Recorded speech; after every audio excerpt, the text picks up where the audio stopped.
A social worker from Illinois is under arrest for what she did to vulnerable patients. Her crimes against helpless people have sickened everyone who's heard the disgusting details. She needs to be jailed for a very long time. Social workers carry a lot of responsibility. They are empowered by state and federal government to look after the welfare of people in need. That kind of job brings with it a high standard. The lives of citizens are in their hands. A social worker can determine a person's future, and they can ruin them. We've all heard stories about how a cruel social worker took a child from a family. That kind of authority has led many to accuse social workers of violating citizens' rights. But social workers still exist in our society, for good or for bad. This time around, it's for bad. Really bad. A 53-year-old social worker from Elgin, Illinois, has been arrested for what she did to patients. She abused her power, targeting vulnerable, mentally challenged men.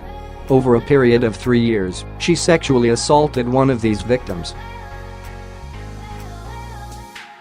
He claims that she made him her sex slave. Now, she's finally facing the music. Christy Lenhardt worked for the Illinois Department of Human Services for many years. Her salary was a whopping $90,000 a year. Who knew social work could be so lucrative? It appears that she targeted mentally ill patients, people who were sent to rehabilitation centers after criminal trials. She specifically went after these men, most likely because they weren't in a position to speak. Who was going to believe someone deemed criminally insane? After all, Lenhardt tried to butter up Hurt, one of her victims, with electronics and other gifts. Perhaps, for a time, he thought he was in a normal relationship, but it was clear that the woman was taking advantage of a sick person, someone who could not say no.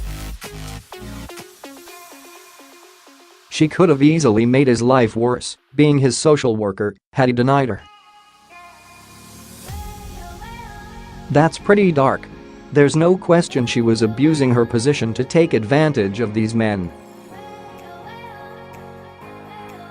It seems like this was an ongoing pattern with Lenhardt. How many other victims were there? That's what investigators are trying to figure out. In the meantime, the men's lawyers are actively seeking justice. They are holding the health center accountable, claiming it did not do enough to protect their patients. There was a systemic pattern of abuse that took place under their noses. They did nothing. In fact, Owens insists he reported Lenhardt's abuse, but the facility did nothing. It's clear that serious changes must take place in our government-run social programs. How can a social worker be allowed to behave like this for so many years? There are flaws in the system that let sick people like Lenhardt take advantage of patients. The people responsible for overseeing them are nowhere to be found. This is more evidence that a government that controls everything routinely abuses the most vulnerable in our society.